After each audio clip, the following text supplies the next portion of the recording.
ගරු ජනාධිපතිතුමන්ගේ දැක්ම අනුව යමින් ශ්‍රී ලාංකීය උරුමයන් සුරැකීමත් අමාත්‍ය ගරු කේ.ඩී. ලාල්කාන්ත මැතිතුමාගේ සංකල්පයක් වන ලාංකීය වාරි පද්ධතිය හා ඒ ආශ්‍රිත කෘෂිකර්ම වාරි මාර්ග ඉඩම් හා පශු සම්පත් යන ශේත්‍රයන්හි ශාස්ත්‍රීයත්වය ඇති කිරීමත් මෙම ශේත්‍ර වැඩි දියුණු කිරීමත් යන සංකල්ප එකට එක් වූ ජාතික වැඩසටහනයි වාරි මහිම අපේ උරුමය.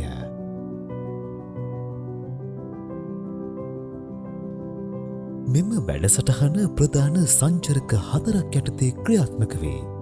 මෙම වැඩසටහනේ ප්‍රධාන ක්‍රියාකාරීන් අතරට කෘෂිකර්ම, පශු සම්පත්, ඉඩම් හා වාරි මාර්ග අමාත්‍යාංශය යටතට අයත් සියලුම ආයතන එක්වේ. මීට අමතරව සියලුම ප්‍රාදේශීය ලේකම් කාර්යාල, දිස්ත්‍රික් ලේකම් කාර්යාල, පළාත් සභා සහ පළාත් පාලන ආයතන ඇතුළුව අනෙකුත් රජයේ ආයතන මෙම වැඩසටහන සඳහා සම්බන්ධ කරගනිමින් ඒකාබද්ධ ව්‍යාපෘතියක් ලෙස මෙම වැඩසටහන ක්‍රියාත්මක වේ. මෙම වැඩසටහන තනිවම ක්‍රියාත්මක වන වැඩසටහනක් ලෙස නොව රාජ්‍ය නොවන සංවිධාන, පෞද්ගලිකාංශයේ ආයතන සහ අන්තර්ජාතිකව පිළිගත් විවිධ ආයතන සම්බන්ධ කරගෙන ඔවුන්ගේ සහයෝගයෙන් ගමට සංවර්ධනය රැගෙන යන වැඩසටහනකි.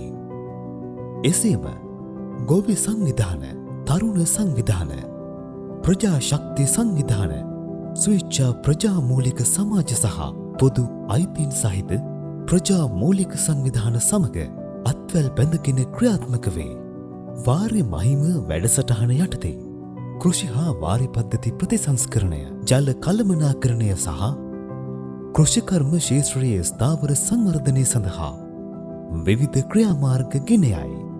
ගම්බැව්, එල්ලංගා පද්ධති සහ ගම්මාන මට්ටමේ කුඩා ක්‍රියාමාර්ග වැඩසටහන් මගින් ජනතා සහභාගිත්වය තහවුරු කරමින් සංවර්ධනය ගෙන යනු ලැබේ. වැඩසටහන ක්‍රියාත්මක කිරීම සඳහා ජාතික මට්ටමේ මාර්ගෝපදේශක කමිටු, තාක්ෂණික කමිටු සහ ශේත්‍ර මට්ටමේ කළමනාකරණ කණ්ඩායම් ක්‍රියාත්මක වේ. මෙම ක්‍රියාකාරකම් මගින් ජල කළමනාකරණය, ගොවිතැන සහ පරිසර හිතකාමී සංවර්ධනය අතර සම්බන්ධතාවය ශක්තිමත් කරයි. මෙම වැඩසටහන මගින් ගොවි ජනතාවගේ ආදායම් වැඩි දියුණු වන අතර ස්ථාවර කෘෂිකර්මය ප්‍රවර්ධනය වේ. ජල සම්පත් ආරක්ෂා කරමින් පරිසර හිතකාමී සංවර්ධනයකට මඟ පෙන්වයි.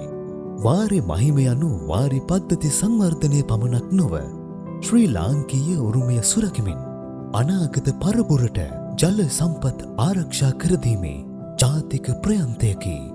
වාරි මහිම අපේ උරුමය.